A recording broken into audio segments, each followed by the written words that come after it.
Have you ever wondered what it's like to make money as an antique dealer? Are you an established dealer looking to get an edge to grow your business even further?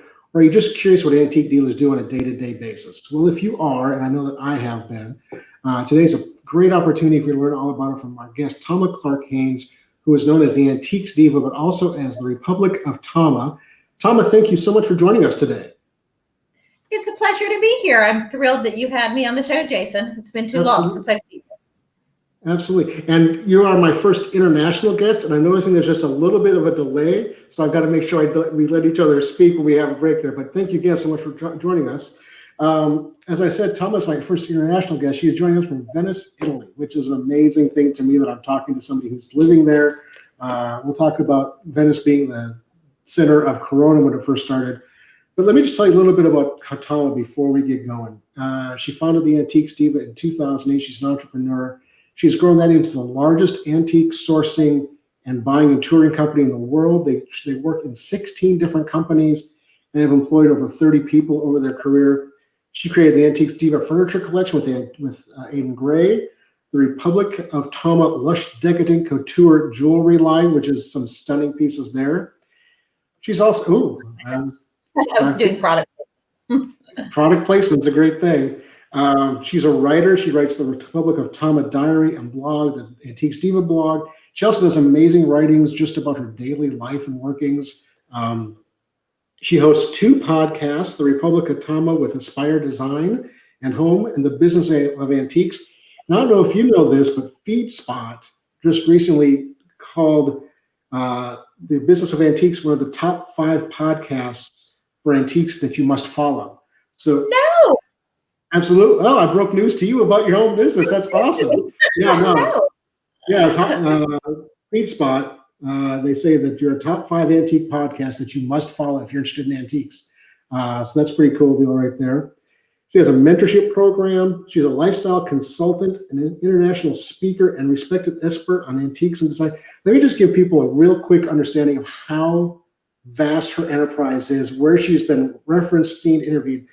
The London Provincial Antiques Dealers Association has been a speaker there. Design Bloggers Conference, Dallas Market Center, High Point, America's Mart, Atlanta, Architectural. She's been quoted or featured in Architectural Digest, HGTV, New York Times, Washington Post, USA Today, Forbes, CNN, Lux, LA Times, Huffington Post, Fox Business, The Robb Report, which is one of my favorite magazines, and many, many others. She was even featured, she's been featured in 5 books and was the subject of a character in one. And Toma, thank you so much for being here. It's awesome to have you as my guest.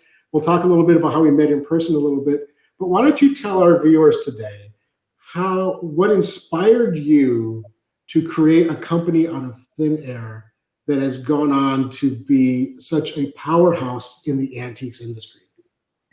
Thank you so much for that intro, Jason. I have to say from now on, anytime I need an introduction, I'm going to call you and say, okay, I need Jason from KC Auction House to be the MC to introduce me, to be like my lead intro. So how I started the Antiques Diva, gosh, it was 2008. And truthfully, I had no intention of starting a company. I was blogging. And in fact, I'm going to back up. I had the idea to write a book on where to buy antiques in Europe. I was living in Paris at the time, and 2008 hit. The book didn't get published, and I started a blog. It was kind of like something goes wrong, so you pivot and you find the next thing. So I started a blog because the book didn't get published. And within a few blog posts, people were contacting me asking to take antique buying tours. And so the company kind of started itself. And I am someone who is usually aware of opportunity. I usually am able to feel the wind and see which way things are blowing. And so I took a chance and I started a company as a one-woman firm, and we grew to 31 people. So it was a really crazy ride. That's very, very cool. And I've met you or found you on Instagram. I'm not sure how that happened, but your life, for those looking in, is an amazing ride. It has been. And I'll never forget, you use it regularly, the picture of you with the swan hat, which you've been to some amazing events over the years. You've done some amazing things. And it's, I'll never forget the story of how we actually met in New York City. You and I were both going to be there at the same time. And originally I was going to get in like 9 or 10 o'clock at night. Yours was getting at 9 o'clock in the morning. And the day actually completely flipped. I got in early, you got in really late, and we still met, had a couple of glasses of wine. That was one of I think that was your first antique dealer training program, wasn't it, in New York City? It was our very first. So we do one-on-one private training, but it was our very first group training. And it was the night before it all kicked off. That's true. And it was so nice to meet you in real life because I'm a fan. Oh, well, thank you. I appreciate that so much. So let's talk about, we introduced the Antique Dealer Training Program right there. I do want to reference one other thing, though. When several years ago, and you've been known as the Antiques Diva, and I understand this might be a transition right now about that, but the mindset of being that personality, you showed a video of an in-person small group gathering, and you had traveled to somebody's home, and you said, before I get started, you were like the beginning of the videos, I've got to change my shoes because I'm not the diva without the shoes, which I thought was amazing in many, many aspects. And so let's bring that right to the talking about the Antiques Dealer Training Program. Unique selling proposition. You have been the Antiques Diva. And one of your USPs is that that celebrity, that aura of being this extremely passionate, knowledgeable, exciting woman in the antiques world that has this aura about you. That's probably not going to work for most people, but how did you consider that to be your unique selling proposition, and how do you help people find it for themselves? The reason my brand works is because I'm not really a diva. And so, in fact, the joke I made about I had to switch my shoes to put the diva on. The reality is I grew up in Oklahoma. I grew up in a small town, truly in the middle of nowhere, 30 miles from the nearest town, actually. And so the brand Antiques Diva, the concept was you have a shopping sack in one hand, a champagne glass in the other. And when I first started the company, I actually was not starting it to work with the trade. I thought I was working with people who were coming to Paris on vacation. And that's who I started the company for. And about 2 years into owning the company, I realized my client base was 90% trade. And I hadn't planned that. It just kind of happened that way. As far as what I figured out early on was that people could relate with me, and that I could make not only antiques accessible, but Europe accessible. And so from the beginning, I used my face in our marketing. I used myself in marketing, and I tried to bring a diva lifestyle to really that combination of a girl from Oklahoma who's living a jet set diva lifestyle. And truthfully, if I can do this, anyone can do this. So that was the whole concept behind the brand.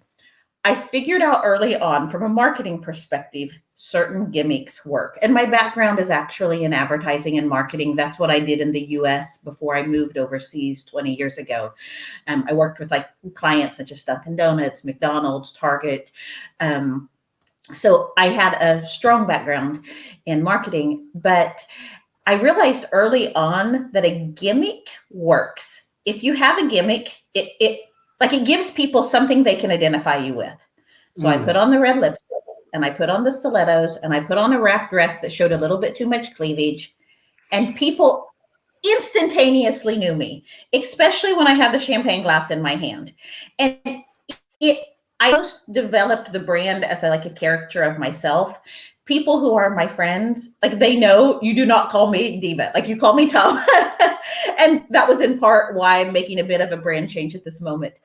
But as far as USP, what I think is everybody has that gimmick. And I think it's figuring out what that thing is that works for you. And gimmick can be a bad sounding word. But so I have this client who's so fabulous. She looks like she fell out of the Mad Hatter's Tea Party. She could be watching this today too. And we're working in the mentoring program at this moment on her logo. And I'm like, I want to see a black, white, and red logo with you with a martini glass. And she's like, what does this have to do with antiques? I'm like, it's because you are your brand. Visually, she's her brand. That doesn't work for everybody. Not everybody's going to have a martini glass in their logo. So what it is figuring out what's your niche, what's that thing you want to be known for. I have a client who is looking at only selling dog accessories, and has a huge audience. There's a great audience for antiques that have to do with dog paintings, dog statues, and it's something that she's found a niche. I have another client who is specializing in just objet d'art that goes on shelves. And when interior designers need to find that, they need to fill an entire bookshelf in an instant, they know exactly who to call. Right. And so what I try to help people find is like twofold. One, there's always something that gives you away. Like there's always something that is that little gimmick that you can use that people remember you by, even if you don't necessarily want them to remember you by it. So I think one, figuring out what other people think of you and if it's the way you want your brand to be seen. And two, I think it's really finding that thing you do that's different and better than everybody else. That's so important and so powerful, and really hard to find on your own. Like as you're talking about those things, I'm like, I know that, and I don't know what that is about me and my company. And I'm not asking for that now, but it's such a hard thing to look inward and see what other people see about you, which is why it's so important to bring in an outside consultant or somebody who has a fresh set of eyes to look at the situation and say, hey, this is what I'm seeing. This is what I think the market is seeing you represented as and by. And these are things we probably want to look at. It sounds like that's something that you guys do for all of your clients in this in the program. It's so funny because in one of my first podcasts on the business of antiques, on one of my first podcasts, I talked about a client of mine who had approached me about the mentoring program, and they said they're a second generation antique dealer. They'd been in the business for quite a while, most of their life. And they said, why would I want to work with you? And I said, because your tagline says this, that you're selling European antiques. I'm like, everybody's selling European antiques these days. And literally in that episode of the podcast, which I can send you the link on, I go through and I break down, pulling out step by step, plucking out, okay, you sell European antiques, but what it makes you happy are Spanish antiques. Let's pluck that out. Okay, wait, you're not just a second generation antique dealer, you're a third antique generation antique dealer. Wait, you're located in a tobacco factory, pluck. And pulling out all those little details that sometimes an outsider can see better than you can see yourself, because someone externally can see what makes you different and special. Absolutely. And I see that happen all, I see that when I look at other people's things, and I immediately see things that they just don't even recognize anymore. And I imagine the same is true the other way. So such a powerful thing. And I think it brings into, and you talked about, I want to touch back on the woman with the martini glass. And she said that has nothing to do with antiques. And except the reality is, and I've been in and around the antiques trade for 30 plus years. Antiques aren't about antiques, they're about lifestyle. Yep. And nobody needs anything that any of us sell or love and have a passion about. We all love them. We can't imagine not having them, but none of us need them. I think the pandemic has shown us that we don't need them. We enjoy them. They give us joy, but we don't need them. We need toilet paper in the United States, for God's sake, right? And so I think the idea of recognizing that it's a lifestyle and what brings what makes you unique in that space is so important for all the people who are considering being an antique dealer, or like that third generation dealer taking it from where he is now, which is a comfortable space, to a space where he's increased sales by whatever it is, 30 or 50%. And oftentimes that means less work, even if you have more, the right kind of increase in that traffic. So, and I think the USP ties in perfectly to branding your company, right? So tell me, is there a difference, or how does one influence the other? And what are the steps that you take when somebody contacts you originally? I'm going to change it up a little bit.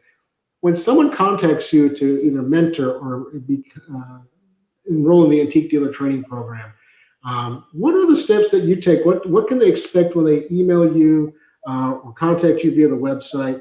And here is, if you want to reach Toma directly, Toma at Republic of Toma, what are the steps they can expect to see, and kind of what are the results?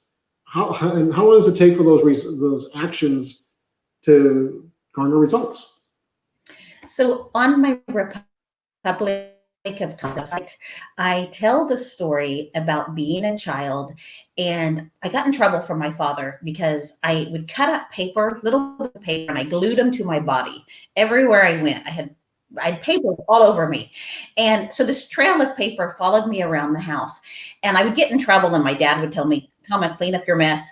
And I remember I got so mad at him one time, and I said, "But these are paper diamonds. Can't you see? Can't you see the paper diamonds?" And my dad burst out laughing, and he's like, "Of course they're diamonds." But that's what I do in my branding. When I'm working with a client, I'm able to see the paper diamonds. And so how the process starts is almost always either a video call or just a telephone call where I pick their brain on their business. And truthfully, I care less about where their business currently is and more about what it can be. Because what it can be is what matters.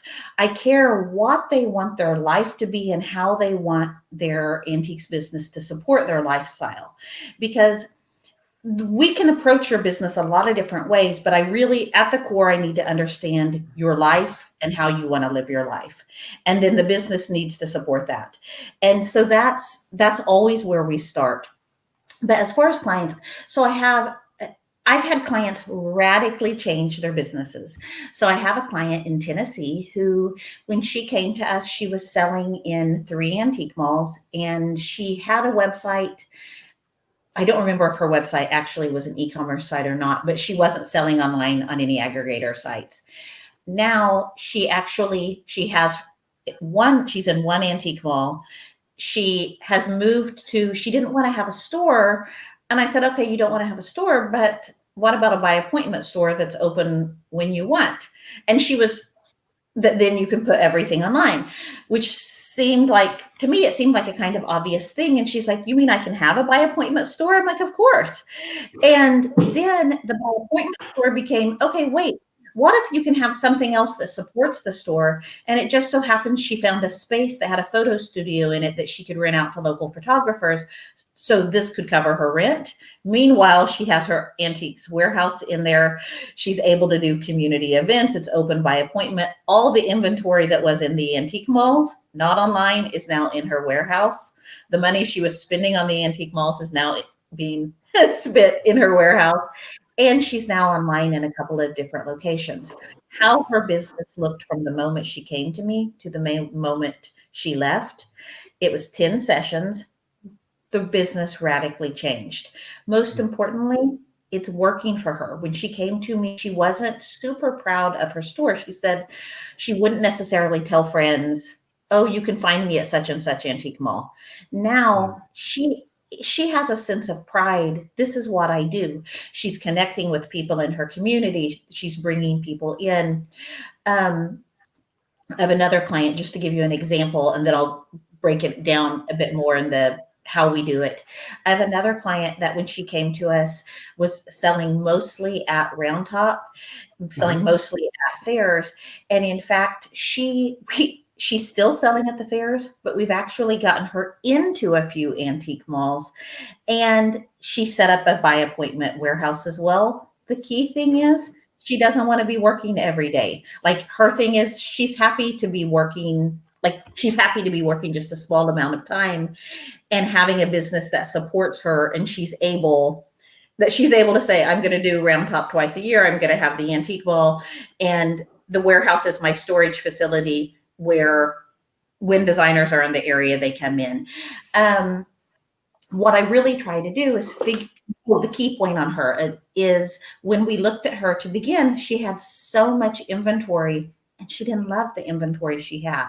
So she did a deep discount. She got rid of a lot of inventory, which gave her cash, which allowed her to buy what she wanted to buy.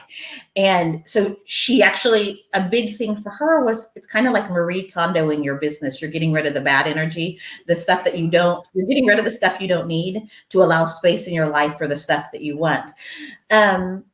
So how the process works, it really, every single client is different. Once I understand what they're looking for, what I can do, probably what I think is probably one of my biggest skill sets is I can popcorn ideas all day long. So if you present me with a problem, I can give you 600 answers to that problem, which by the way, I learned this living in France in my 20s. Living in France, the answer is always no, c'est pas possible. And since the answer is always no in France, what they really mean, the answer is yes in France, if you ask the question. So that if you say the right thing, you get yes eventually. So it was on the ground training in France to learn that skill set. But it's what we do in the brainstorming session. Truthfully, every idea I have isn't the best idea, but I'm good at knowing when it resonates with the client. Idea. That one I can see the client goes with. And then whenever we're in the program, I'm at my desk. I have a huge desk here you can't see. You'll appreciate it. I'll show you a picture of it later. It's Louis XV bureau plat. It's beautiful. Anyway, I stand here in my office with 6 sheets of paper.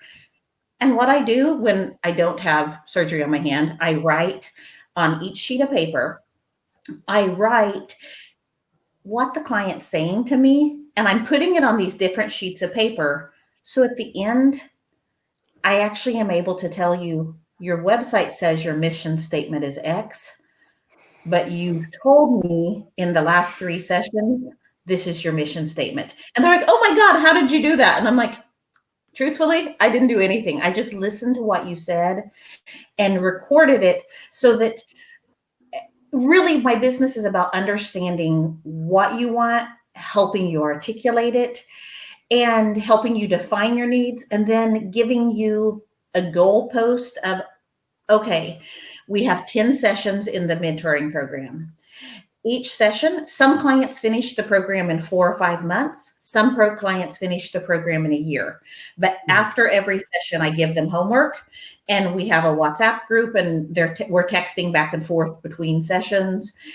But they have a homework, they have a deadline, and they're held accountable by someone. And I'm a very nice person, hold accountable. but there is someone they're accountable to that's saying, hey, did you do this? Did you get this done? Okay, if you didn't get it done, what's holding you back? And really figuring out what it is, sometimes what it is their stumbling blocks are, so that they really can have the business of their dreams that supports the life of their dreams. Well, you said so many important things there I want to touch on real quick.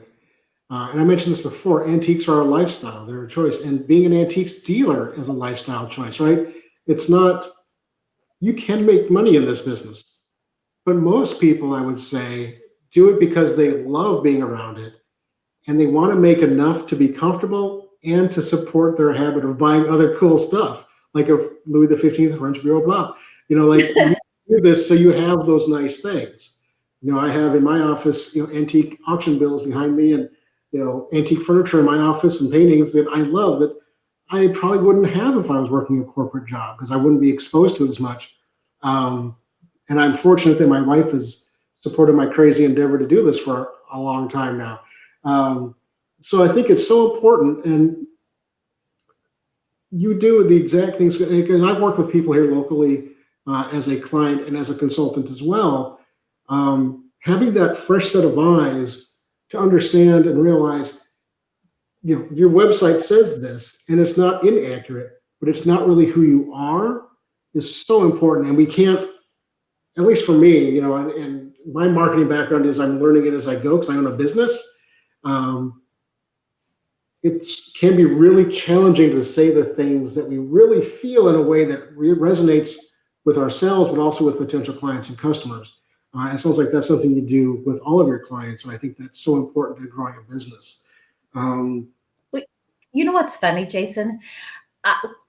I said, when I started talking with you today, I said Antiques Diva, our antique buying tour company, Antiques Diva, really started itself. That clients came to me and they were asking me where to buy antiques. And I said, oh, here's where you do it. And suddenly I was taking them, and then my team grew. The antique dealer training and mentoring program is quite similar. When I looked at my time, how much time I spent on the phone with clients. Every client who comes in, if they want a personal 1-hour consultation with me, I'll take 1-hour consultation. And it's just part of what I do so that I can serve them. Well, what I found was I was building relationships with people who over 3, 5, 7, 8 years, I would be on the phone with them 4 times a year, giving them business advice, helping them shape. And so for years before I officially started our training program, I was already doing this. And it's what you said about you have your own business. The best on the ground training you can ever have is actually running a business and having that group of people that you bounce ideas off of. And I mean, I have those people in my life too that I call with my problems and say, hey, what would you do in this situation? And I think it's incredibly important, whether it's a paid program like mine or whether it's just a group of friends or a group of other antique dealers that you say, hey, let's form our own mastermind where we're getting together every couple of, maybe once a month or every other month and bouncing ideas off each other. Yeah, absolutely. And I did that with people I didn't know earlier this year when the Rona hit. A person I kind of knew said, I want to put together a mastermind just to do something when we're not going to the office. And I'm like, I'm in. And it's so powerful to get that outside perspective. And in a mastermind group, you all have value. You all give value because you all bring a perspective to a conversation that none of us have individually, that you can only get in a group of people. That's so powerful and so good. I think it would be foolish not to talk to you about, we're talking about the antique dealer training, buying and selling antiques. Your world has been sourcing antiques for a long time and traveling the world to do so, which I always thought was a really fascinating thing. I never had the funds when I was an antique dealer before I was an auctioneer. Let's put that out there, but I never had the funds to even think about going to Europe and bringing back a container. What is it when you're talking to clients for either of your businesses that we're talking about today? What are some of the things what are the stepping stones, the hurdles that people? And I know you've had your business been great and has had explosive 2019. You and I talked about that before. What is when somebody going to Europe to source or to Asia to source, why are they doing that as opposed to buying? Like there's tons of stuff for sale in America. What is the allure and what's the benefit to buying things from abroad? I think there are benefits for buying everywhere. And so each of the continents, I would give a different answer for, number one. So I would say there's benefits always for buying locally as well as buying abroad. One of the main benefits that I think for someone who is buying abroad is if they are buying at places that are not on everybody else's radar, if they're buying on places that are not already being sold online somewhere and the inventory is not being burned. If I have, in fact, I have a client in Texas who she's been buying about 50% of her inventory at actually a local auction house. And I told her, I said, I don't want you to buy at that auction house anymore. And she's like, don't panic on this, Jason. You're going to like this answer. I sent her to you for the record. But no, I told her I didn't want her to buy at her local auction house. And she said, why? And I said, every designer in your town with a 2-hour radius has been on that website. And I said, you don't need to, you don't need that. I said, but go look. Okay, you're in Austin. Let's look up. There's Jason in Kansas City. So I literally did tell her about you. Funny enough, I should tell you her name to see if she ever bought, because I don't know if she did. You can tell me afterwards. I won't. My clients, by the way, unless they choose to be associated with me for PR reasons, which a lot of clients want to be associated with me, because for publicity, but otherwise I sign a confidentiality agreement with all clients until they say I can talk about them. Anyway, this point about the why I told her not to buy as many items locally. I said, or if you're buying locally, what you want is maybe if the items that you're buying at the local auction house or the local estate sales, maybe you're not putting them on Instagram or putting them in your website, but you still have them in your inventory, still buy them, but you don't want someone seeing where you're buying from, seeing your inventory and thinking you're buying everything there. So that would be one of the main reasons for looking further afield. And that can be further afield in the US or Europe. On Europe, you're going to get older items. The fact is, most of my clients come to me because they want 18th century. And I think it's not as easy to get 18th century at a good price in America. And so most of my clients are coming to me because they want 18th century French or Swedish furniture, maybe Italian furniture. They're looking for 18th century, and they know if you're in New York, California, Texas, you feel pretty confident you're going to get between a 3 to 5 times markup on purchase price. So if you spend $100,000 to fill a container, you've got 300,000 to 500,000 retail.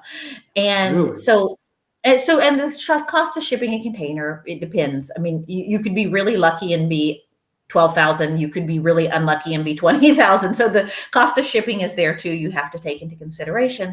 But most of my clients who buy 18th century furniture in Europe, that's the markup they're looking at.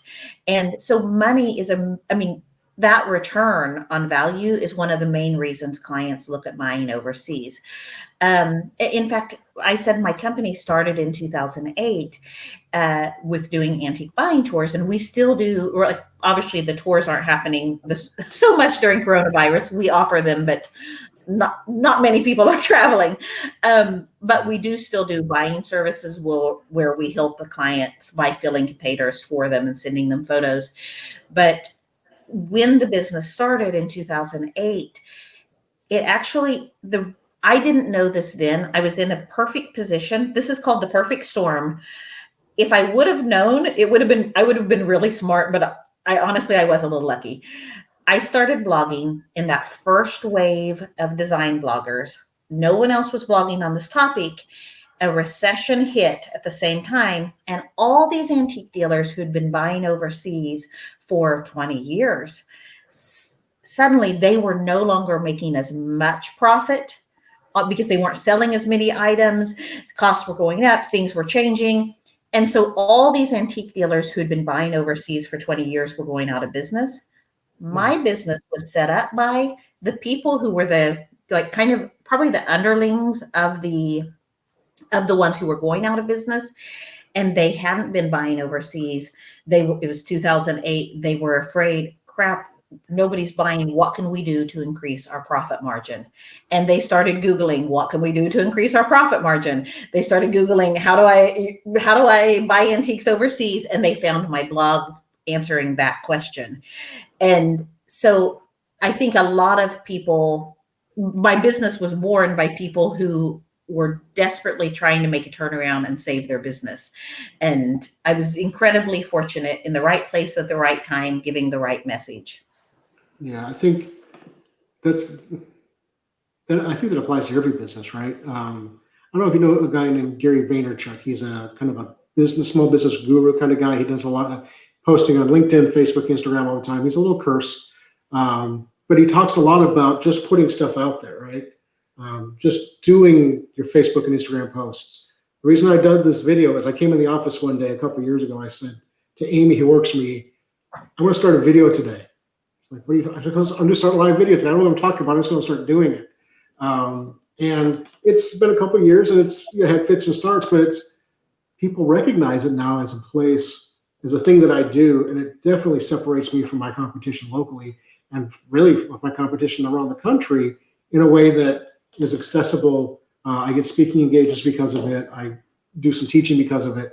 And I think you're so right. I think that's something that you probably talk to your clients about is when you're talking about marketing your business, there are ways to pay for marketing, and then there are ways to soft sell your materials, your inventory.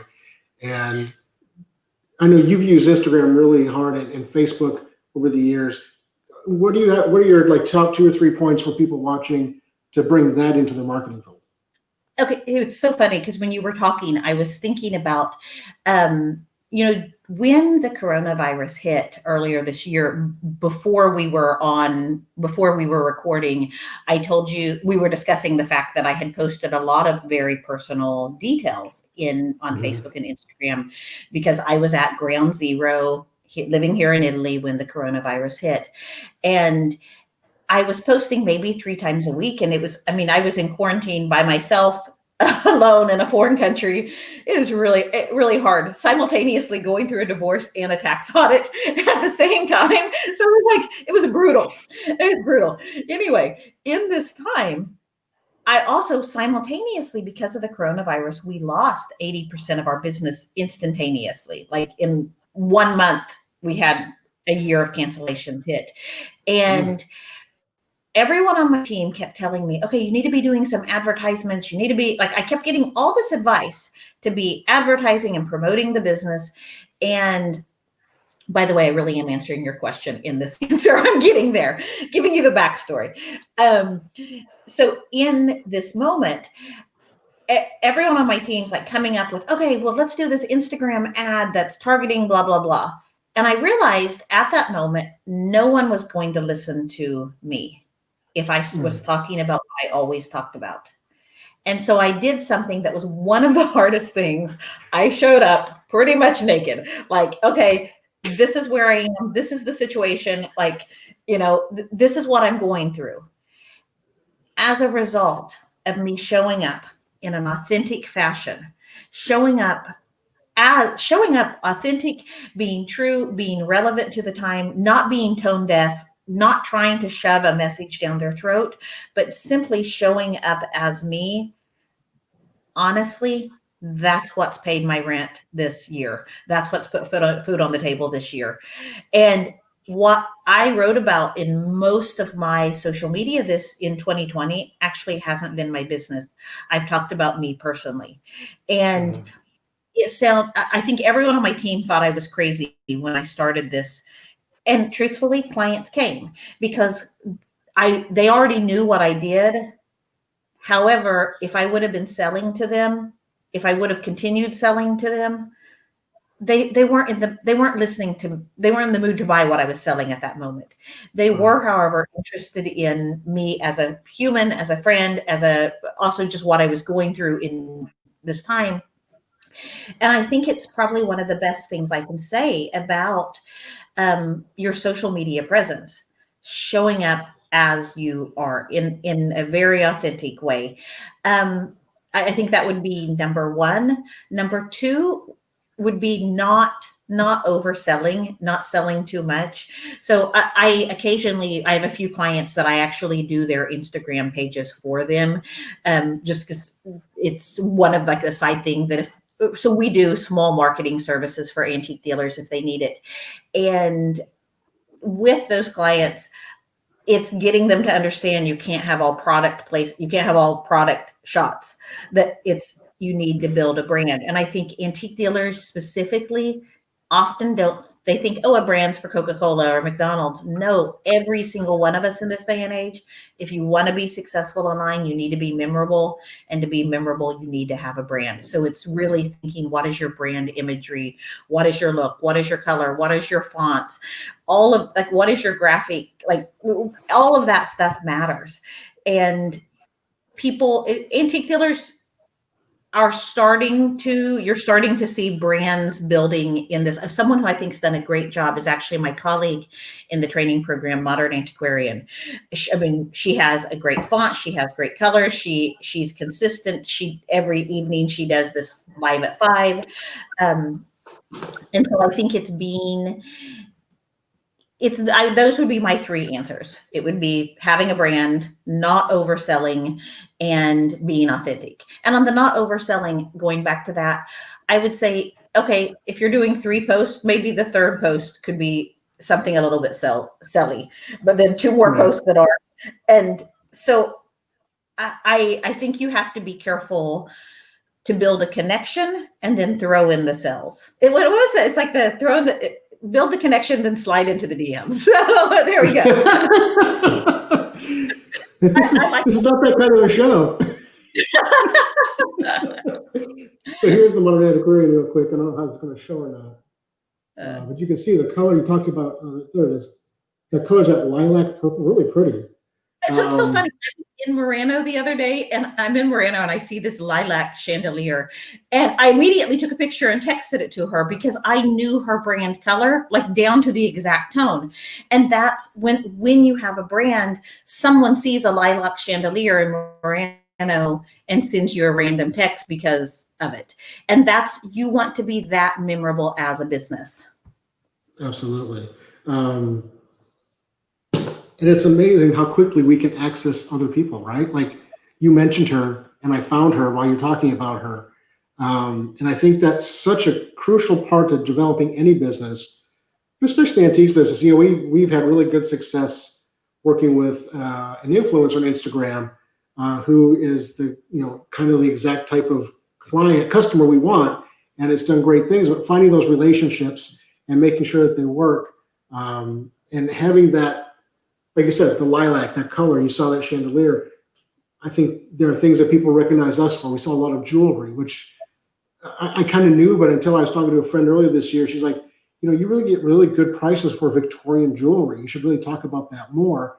And so we're starting to develop more of the program around that. And jewelry is a much more fun thing to sell than furniture because I can hold, a $10,000 ring on my finger as opposed to a $1,000 chest. I'm going to hire 3 guys to move. Also, I mean, the fact is auction houses in the US, and earlier I made the comment I didn't want my client to be buying from her local auction house and putting it online.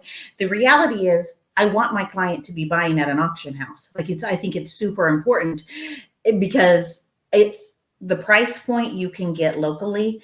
I mean, I've watched your auctions, Jason, and I've seen the prices things go at, and people to have these sources where they're sourcing from. And what I think your benefit is, and with the show you're doing now too, is all over the United States. People in New York and California, I would send to you every day of the week because they would be able to make a fortune off of you. Right. And we ship quite a bit. But so absolutely, regionality is such an important thing in the antiques industry. Talking about buying abroad, whether that's 100 miles or 5,000 miles away from you, we all have areas that we service better than others, and clients that we just haven't, for whatever reason, we have found that niche, right? So we have talked about a lot of inventory, by the way. What's that? I said, but you get really interesting inventory. I mean, because to be honest, I don't follow that many auction houses, and yours is one that stayed on my radar because your inventory is always interesting. Well, that's something that we've tried really hard, and especially we're trying really hard to those things, especially as a persona, because they're that they're bringing good revenue that I get because we are an auction house. I don't necessarily want them. I don't necessarily don't want them, but the diaries from Lieutenant Commander George Leslie Stout, I want more of that stuff. I want more of the interesting jewelry, the interesting artwork. Because that's what our customers really excited about too, right? It helps bring up the value of everything.